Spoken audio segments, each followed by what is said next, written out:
Japanese food ang craving natin today, best friend, kaya let's make katsu onigiri.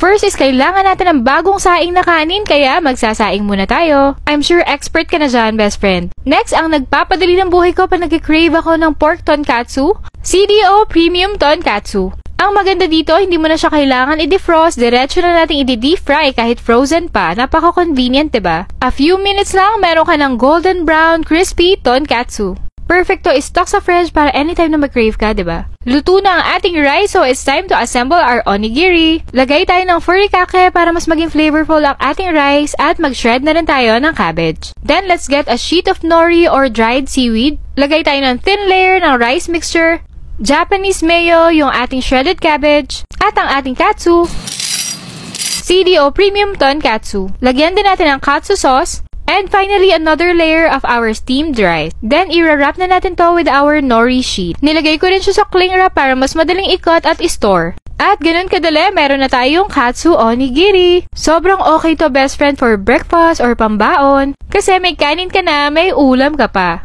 At kahit crispy sa labas, ang juicy pa rin ng katsu ha. Ang sarap talaga. Nagtira pa ako ng isa pambaon ko sa class.